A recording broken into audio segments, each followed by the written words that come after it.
ನೋಡಿ, ಒಂದು ಕಡೆ ದೇಶಾದ್ಯಂತ ಬಹಳ ದೊಡ್ಡ ಮಟ್ಟದಲ್ಲಿ ಸುದ್ದಿ ಮಾಡ್ತಾ ಇರೋದು ಲೋಕಸಭೆ ಚುನಾವಣೆ.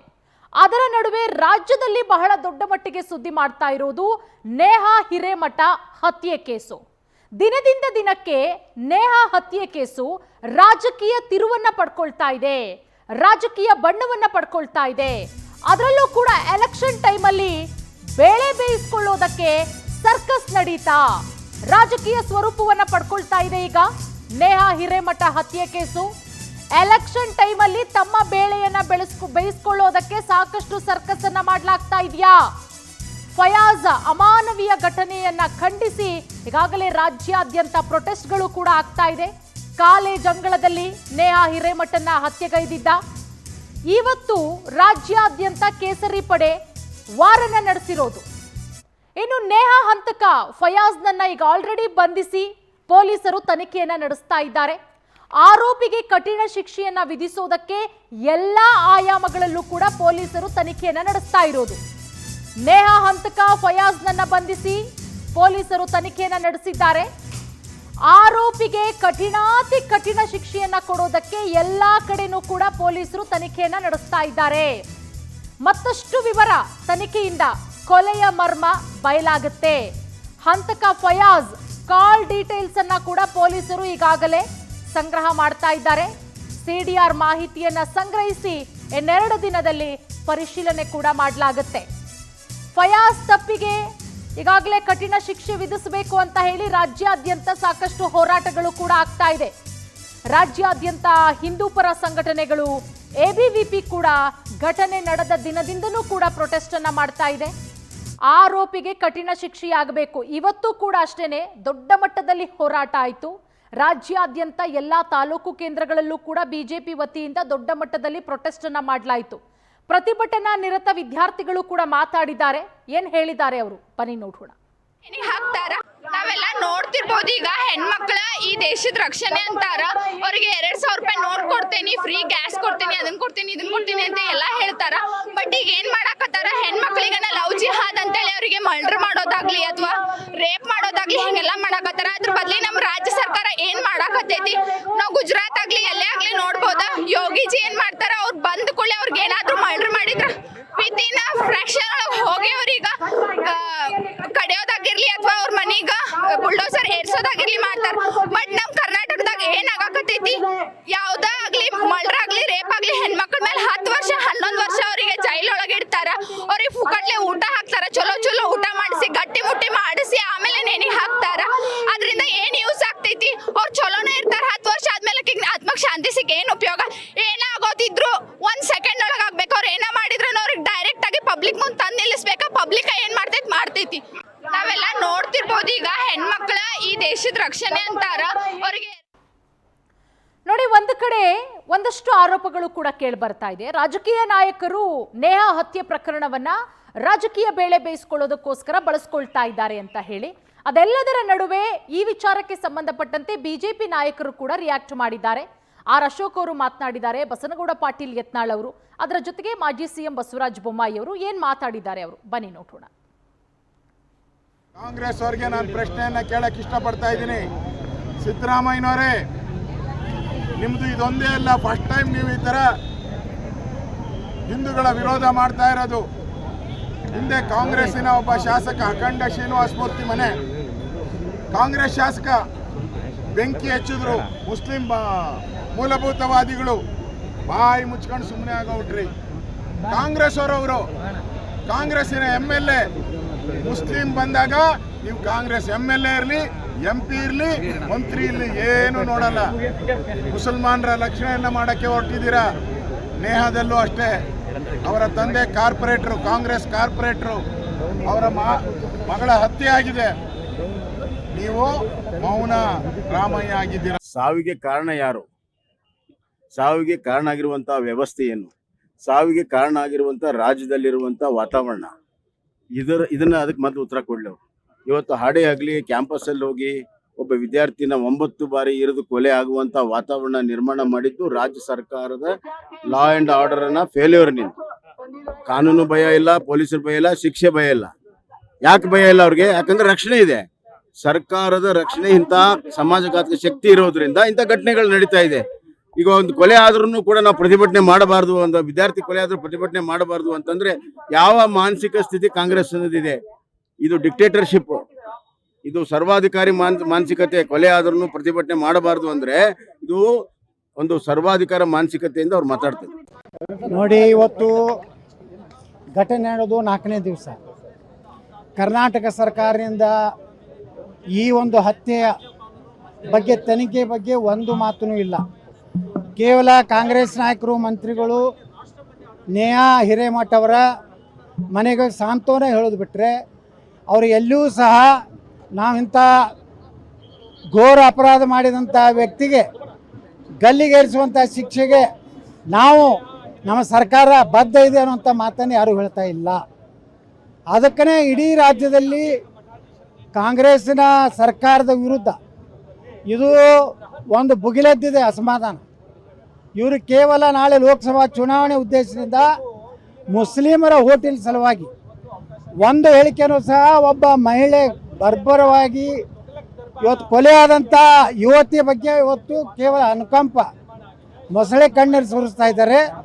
ಯಾವುದೇ ಕ್ರಮ ತಗೋತಾ ಇಲ್ಲ. ಅದಕ್ಕೆ ನಾವು ಭಾರತೀಯ ಜನತಾ ಪಾರ್ಟಿ ಮತ್ತು ಹಿಂದೂ ಸಂಘಟನೆಗಳಿಗೆಲ್ಲ ಕೂಡಿ ಈ ಒಂದು ಇದು ಏನು ಪ್ರಕರಣ ಇದೆ ಇದನ್ನು ನೋಡಿ, ಒಂದು ಕಡೆ ನೇಹಾ ಹತ್ಯೆ ಪ್ರಕರಣ ಸಾಕಷ್ಟು ರಾಜಕೀಯ ತಿರುವನ್ನ ಪಡ್ಕೊಳ್ತಾ ಇದೆ. ಬಿಜೆಪಿಯಿಂದ ಇವತ್ತು ದೊಡ್ಡ ಮಟ್ಟದಲ್ಲಿ ಹೋರಾಟಗಳು ಕೂಡ ಆಗ್ತಾ ಇದೆ, ಪ್ರತಿಭಟನೆ ಕೂಡ ಆಗ್ತಾ ಇದೆ. ಅದು ಒಂದು ಭಾಗ. ಆದರೆ ಬಿಜೆಪಿ ನಾಯಕರು ಕೂಡ ಕಾಂಗ್ರೆಸ್ ಸರ್ಕಾರದ ವಿರುದ್ಧ, ಸಿಎಂ ಸಿದ್ದರಾಮಯ್ಯ ಅವರ ವಿರುದ್ಧ ಸಾಕಷ್ಟು ಕಿಡಿಕಾರ್ತಾ ಇದ್ದಾರೆ. ಗೃಹ ಸಚಿವರ ಬಗ್ಗೆಯೂ ಕೂಡ ಮಾತಾಡ್ತಾ ಇದ್ದಾರೆ. ಇನ್ನು ಕಾಂಗ್ರೆಸ್ ನಾಯಕರು, ಬಿಜೆಪಿ ನಾಯಕರ ಹೇಳಿಕೆಗೆ ಕಾಂಗ್ರೆಸ್ ನಾಯಕರು ಕೂಡ ಮಾತಾಡಿದ್ದಾರೆ. ಸ್ವತಃ ಈ ವಿಚಾರಕ್ಕೆ ಸಂಬಂಧಪಟ್ಟಂತೆ ಗೃಹ ಸಚಿವ ಪರಮೇಶ್ವರ್ ಅವರು ಕೂಡ ರಿಯಾಕ್ಟ್ ಮಾಡಿದ್ದಾರೆ. ಏನ್ ಹೇಳಿದ್ದಾರೆ ಅವರು, ಬನ್ನಿ ನೋಡೋಣ. ಭಾರತೀಯ ಜನತಾ ಪಾರ್ಟಿಯವರು ಅದಕ್ಕೆ ಇನ್ವಾಲ್ವ್ ಆಗಿ ಅದನ್ನ ರಾಜಕೀಯಕ್ಕೋಸ್ಕರ ತಿರುಗಿಸ್ತಾ ಇದ್ದಾರೆ.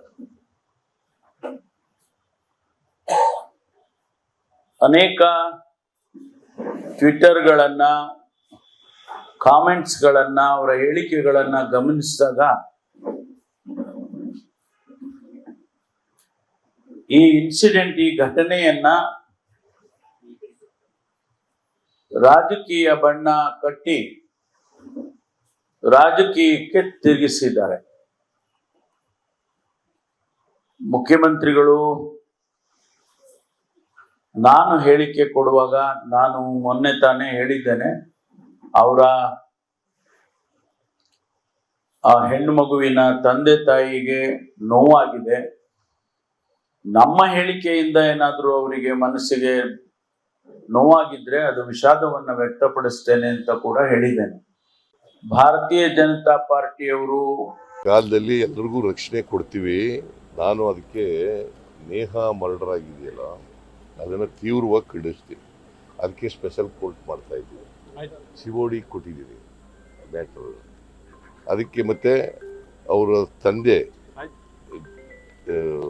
ನೇಹಾ ತಂದೆ ಏನು ಹೇಳ್ತಾರೆ, ಇನ್ನೂ 4 ಜನ ಅದನ್ನು ಇನ್ವೆಸ್ಟಿಗೇಟ್ ಮಾಡಿ ಅಂತ ಹೇಳಿದ್ರು. ಆ ಅಂಗಲಲ್ಲೂ ಕೂಡ ಇನ್ವೆಸ್ಟಿಗೇಟ್ ಮಾಡಬೇಕು. ಅದಕ್ಕೆ ತ್ವರಿತವಾಗಿ ಶಿಕ್ಷೆ ಕೊಡಿಸ್ಬೇಕು ಅನ್ನೋ ಕಾರಣಕ್ಕೋಸ್ಕರ ಸ್ಪೆಷಲ್ ಕೋರ್ಟನ್ನು ಮಾಡಿದ್ದೀವಿ.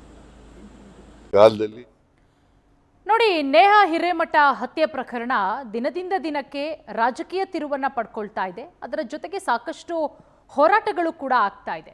ಈ ಕಡೆ ಕಾಂಗ್ರೆಸ್ ಆರೋಪ ಮಾಡ್ತಾ ಇದೆ, ಬಿಜೆಪಿ ಇದನ್ನ ರಾಜಕೀಯವಾಗಿ ಬಳಸ್ಕೊಳ್ತಾ ಇದೆ ಅಂತ ಹೇಳಿ. ಮತ್ತೊಂದು ಕಡೆ ಬಿಜೆಪಿ ನಾಯಕರು ಕೂಡ ಕಾಂಗ್ರೆಸ್ ವಿರುದ್ಧ ಸಾಕಷ್ಟು ಹರಿಹಾಯ್ತಾ ಇದ್ದಾರೆ. ಸಿಎಂ ಸಿದ್ದರಾಮಯ್ಯ ವಿರುದ್ಧ ಕೂಡ ಸಾಕಷ್ಟು ಹರಿಹಾಯ್ತಾ ಇದ್ದಾರೆ. ಕರೆಕ್ಟ್ ಆದ ರೀತಿಯಲ್ಲಿ ತನಿಖೆ ಆಗ್ತಾ ಇಲ್ಲ. ಎಲ್ಲೋ ಒಂದು ಕಡೆ ಈ ಕಡೆ ಬಿಜೆಪಿ ವೋಟ್ ಬ್ಯಾಂಕ್ಗೋಸ್ಕರ ಈ ರೀತಿ ಮಾಡ್ತಾ ಇದೆ ಅಂತ ಹೇಳಿ ಕಾಂಗ್ರೆಸ್ ಆರೋಪ ಮಾಡಿದ್ರೆ, ಅದಕ್ಕೆ ಪ್ರತಿ ಆರೋಪವನ್ನ ಕೂಡ ಬಿಜೆಪಿ ಮಾಡ್ತಾ ಇದೆ. ಮುಸ್ಲಿಂ ಮತ ಓಲೈಕೆಯ ಹಿನ್ನೆಲೆ ಕಾಂಗ್ರೆಸ್ ಒಂದು ಕಡೆ ರಕ್ಷಣಾತ್ಮಕವಾಗಿ ಆಟ ಆಡ್ತಾ ಇದೆ.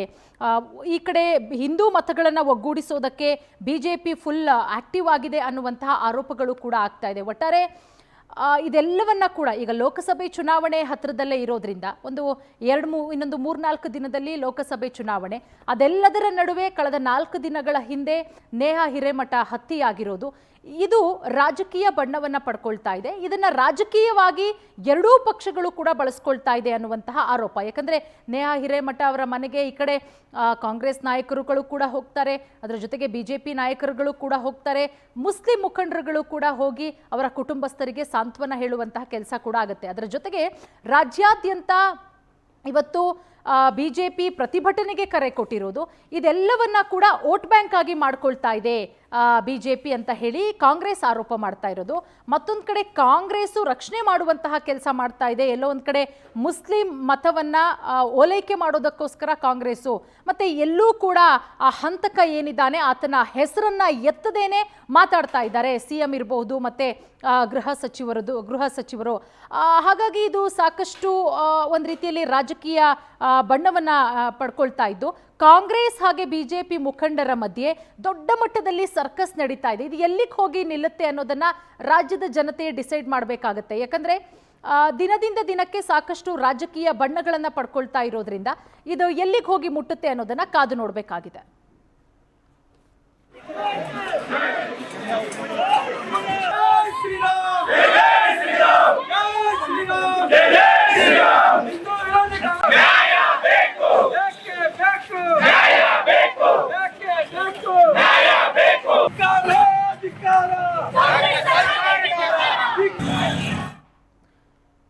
ಈ ಬಗ್ಗೆ ನಮ್ಮ ಜೊತೆ ಮಾತನಾಡೋದಕ್ಕೆ ಬಿಜೆಪಿ ವಕ್ತಾರರಾದಂತಹ ಸುರಭಿ ಹೊದಿಗೆರೆ ಅವರಿದ್ದಾರೆ. ಮೇಡಮ್ ನಮಸ್ತೆ. ಮೇಡಮ್ ನಮಸ್ತೆ. ಮೇಡಮ್, ಗಮನಿಸ್ತಾ ಇದ್ದೀವಿ ಕಳೆದ 4 ದಿನಗಳ ಹಿಂದೆ ಆದಂತಹ ಈ ಒಂದು ಘಟನೆ ಪ್ರತಿಯೊಬ್ಬರು ಕೂಡ ಇವತ್ತು ಕೊರಗ್ತಾ ಇದ್ದಾರೆ, ತಮ್ಮ ಮನೆ ಮಗಳನ್ನ ಕಳ್ಕೊಂಡ್ವಿ ಅಂತ ಹೇಳಿ. ಅದರ ಜೊತೆಗೆ ಆರೋಪಿಗೆ ತಕ್ಕನಾದಂತಹ ಶಿಕ್ಷೆ ಆಗಬೇಕು, ಪ್ರತಿಯೊಬ್ಬರು ಕೂಡ ಈ ಘಟನೆಯನ್ನ ಖಂಡಿಸಿದ್ರು. ಆದ್ರೆ ಎಲ್ಲೋ ಒಂದು ಕಡೆ ಈ ಘಟನೆಯನ್ನ ನೋಡಿದ್ರೆ ರಾಜಕೀಯ ತಿರುವು ಪಡ್ಕೊಳ್ತಾ ಇದೆ ಅಂತ ಅನ್ಸಲ್ವಾ? ಯಾಕಂದ್ರೆ ಈ ಕಡೆ ಕಾಂಗ್ರೆಸ್ ಮತ್ತೊಂದ್ ಕಡೆ ಬಿಜೆಪಿ. ಏನ್ ಹೇಳ್ತೀರಾ ಮೊದಲಿಗೆ? ಮೊದಲನೇದಾಗಿ ಇಂತಹ ಒಂದು ಘಟನೆ ನಡೆದಿದೆ ಅನ್ನೋದು ಎಲ್ಲರಿಗೂ ಬಹಳಷ್ಟು ಬೇಸರ ಆಗಿದೆ. ಒಂದು ಹೆಣ್ಣು ಮಗಳು, ಕಾಲೇಜಿನಲ್ಲಿ ಓದ್ತಿರುವಂತಹ ಹೆಣ್ಮಗಳ ಮೇಲೆ ಇಂತಹ ಒಂದು ಹತ್ಯೆ ಆಗಿರೋದು ಬಹಳ ಬಹಳ ಬೇಸರ ಆಗುವಂತ ವಿಷಯ. ಎರಡನೇದು, ನೀವೇನ್ ಇವಾಗ ಫೋಟೋಸ್ ಶೇರ್ ಮಾಡ್ತಾ ಇದ್ದೀರೋ ಅದ್ರ ಬಗ್ಗೆ ನಾನು ಒಂದ್ 2 ಮಾತು ಹೇಳಬೇಕು ಅಂತ ಅನಿಸುತ್ತೆ.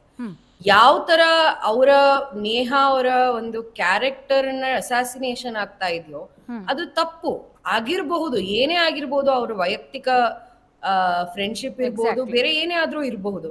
ಆದ್ರೆ ಅಲ್ಲಿ ಅವ್ರ ತಂದೆ ನೇಹಾ ಹಿರೇಮಠ್ ಅವರ ತಂದೆ ನಿರಂಜನ್ ಹಿರೇಮಠ್ ಅವರು ವೆರಿ ಕ್ಲಿಯರ್ ಆಗಿ ಹೇಳ್ತಾ ಇರೋದು ಏನು ಅಂದ್ರೆ, ನನ್ನ ಮಗಳ ಜೊತೆ ಏನಾಯ್ತು ಅದು ಒಂದು ಸೊಸೈಟಲಿ ಒಂದು ನಾವೆಲ್ಲರೂ ಗಮನ ಕೊಡ್ಬೇಕಾದಂತಹ ವಿಷಯ. ಯಾವ ತರ ಕನ್ವರ್ಷನ್ ಮಾಡ್ಬೇಕು ಅಂತ ಇದ್ದಿದ್ದು ಅಥವಾ ಬಹಳಷ್ಟು ಜನ ಇದ್ರಲ್ಲಿ ಇನ್ವಾಲ್ವ್ ಆಗಿದ್ರು, ಈ ವಿಷಯದ ಬಗ್ಗೆ ಚರ್ಚೆ ಮಾಡೋದಿಕ್ಕೆ ಸಮಾಜದಲ್ಲಿ ಒಂದು ಚರ್ಚೆ ನಡೀತಿರ್ಬೇಕಾದಾಗ ರಾಜಕೀಯವಾಗಿ ಬಳಸ್ತಿರೋದಂತ ಅಲ್ಲ ರಾಜಕೀಯ ಪಕ್ಷ ಇದನ್ನ ಇನ್ನೂ ಗಮನಕ್ಕೆ ತರ್ತಾ ಇದೆ ಅಂತ ನಾನು ನಿಮ್ಗೆ ಹೇಳಕ್ ಇಷ್ಟಪಡ್ತೇನೆ. ಯಾಕೆ ತರಬಾರ್ದು? ಸಮಾಜವನ್ನ ಕರೆಕ್ಟ್ ಆಗಿ ಪೊಲಿಟಿಕಲ್ ಆಗಿ ರೆಪ್ರೆಸೆಂಟ್ ಮಾಡದೇ ಒಂದು ರಾಜಕೀಯ ಪಕ್ಷದ ಕರ್ತವ್ಯ. ಹಾಗಾಗಿ ಈ ಒಂದು ವಿಷಯವನ್ನ ಇನ್ನು ಮುಂದೆ ತರೋದಿಕ್ಕೆ ಅದು ನಮ್ಮ ಕರ್ತವ್ಯನೇ ಕೂಡ. ಅದು ರಾಜಕೀಯವಾಗಿ ಬಳಸೋದಂತ ಇಲ್ಲಿ ಏನೂ ಇಲ್ಲ. ಹೇಗೆ ಒಬ್ಬ ಹೆಣ್ಮಗ್ಳಿನ ಈ ಮೃತ್ಯುನ ರಾಜಕೀಯವಾಗಿ ಬಳಸೋದು ಸಾಧ್ಯ? ನಾವು ಸುರಭಿ ಅವರು ಮಾತನಾಡ್ತಾ ಇದ್ರು, ಬಿಜೆಪಿ ವಕ್ತಾರರು ಹೇಳ್ತಾ ಇದ್ರು, ಖಂಡಿತ ಈ ಒಂದು ಘಟನೆ ಪ್ರತಿಯೊಬ್ರು ಕೂಡ ಪಶ್ಚಾತ್ತಾಪ ಪಡುವಂಥದ್ದು. ಮತ್ತೊಮ್ಮೆ ಸುರಭಿ ಅವರು ಕೂಡ ಕನೆಕ್ಟ್ ಆಗಿದ್ದಾರೆ. ಅದರ ಜೊತೆಗೆ ಹಿರಿಯ ಪತ್ರಕರ್ತರಾದಂತಹ ಸಮೀವುಲ್ಲಾ ಸರ್ ಕೂಡ ನಮ್ಮ ಜೊತೆಗೆ ಲೈವ್ ಜಾಯ್ನ್ ಆಗಿದ್ದಾರೆ. ಅವ್ರನ್ನ ಮಾತನಾಡಿಸ್ತಾ ಹೋಗೋಣ. ಸಮೀವುಲ್ಲಾ ಸರ್ ನಮಸ್ತೆ. ಸರ್, ಒಂದ್ ಕಡೆ ಸುರಭಿ ಅವರು ಹೇಳ್ತಾ ಇದ್ರು ಸರ್, ಖಂಡಿತ ಪ್ರತಿಯೊಬ್ರು ಕೂಡ ಖಂಡಿಸುವಂತಹ ವಿಚಾರ. ಅದರ ಜೊತೆಗೆ ಇಡೀ ರಾಜ್ಯದ ಜನ ತಮ್ಮ ಮನೆ ಮಗಳನ್ನ ಕಳ್ಕೊಂಡಿದ್ದಾರೆ, ಆ ಹಂತಕನಿಗೆ ತಕ್ಕನಾದಂತ ಶಿಕ್ಷೆ ಆಗಬೇಕು, ಪ್ರತಿಯೊಬ್ಬರ ಆಗ್ರಹವೂ ಕೂಡ ಅಷ್ಟೇನೆ. ಆದ್ರೆ ಎಲ್ಲೋ ಒಂದು ಕಡೆ ಸರ್ ಈ ವಿಚಾರವನ್ನ ಈ ಕಡೆ ಬಿಜೆಪಿ ಮತ್ತೆ ಕಾಂಗ್ರೆಸ್ ನಾಯಕರು ತಮ್ಮ ಬೇಳೆ ಬೇಯಿಸ್ಕೋತಾ ಇದ್ದಾರಾ ಅಂತ ಅನ್ಸುತ್ತಾ? ಹೇಗೆ ಸರ್? ಹೌದು, ಖಂಡಿತವಾಗಿ ಈ ಘಟನೆಯನ್ನ ನೋಡಿದ್ರೆ ಮತ್ತು ಈ ಘಟನೆಯ ನಂತರದ ವಿದ್ಯಮಾನಗಳನ್ನ ನೋಡಿದ್ರೆ ನಮ್ಮ ರಾಜಕಾರಣ ಎಷ್ಟೊಂದು ಅಮಾನುಷವಾಗಿದೆ ಮತ್ತು ನಮ್ಮ ರಾಜಕಾರಣ ಎಷ್ಟೊಂದು ಅರ್ಥಹೀನ ಆಗಿದೆ ಮತ್ತು ಎಷ್ಟು ಕ್ರೂರ ಆಗ್ತಾ ಇದೆ ಅನ್ನೋದು ನಮಗೆ ಖಂಡಿತ ಅನ್ಸುತ್ತೆ. ಯಾಕೆಂತಂದ್ರೆ ನೊಂದವರ ಮನೆಗಳಿಗೆ ತೆರಳಿ ಸಾಂತ್ವನ ಹೇಳೋದು ನಮ್ಮಲ್ಲಿ ಇರುವಂತಹ ಸಂಪ್ರದಾಯ. ಆದ್ರೆ ಅದರಿಂದ ಹೊರಗೆ ಬಂದು ನಾವು ಅವರಿಗೆ ಸಾಂತ್ವನ ಹೇಳಿದ್ದೇವೆ.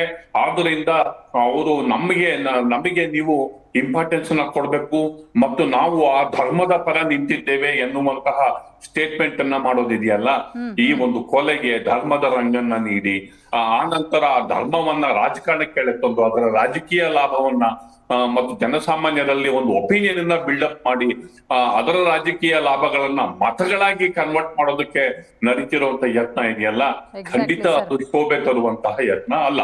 ಪಾಪ ಆ ಹೆಣ್ಮಗಳ ಬರ್ಬರ ಸಾವು ಇದೆಯಲ್ಲ, ಅದು ಎಂತಹರೂ ಕೂಡ ಕರುಳು ಕಿತ್ತು ಬರುವಂತಹ ದಾರುಣವಾದಂತಹ ಸಾವು. ಯಾವ ತಂದೆ ತಾಯಿಗೂ ಕೂಡ ಅಂತಹ ನೋವು ಬೇಕಾಗಿಲ್ಲ, ಅಂತಹ ನೋವು ಯಾರಿಗೂ ಬರಬಾರದು.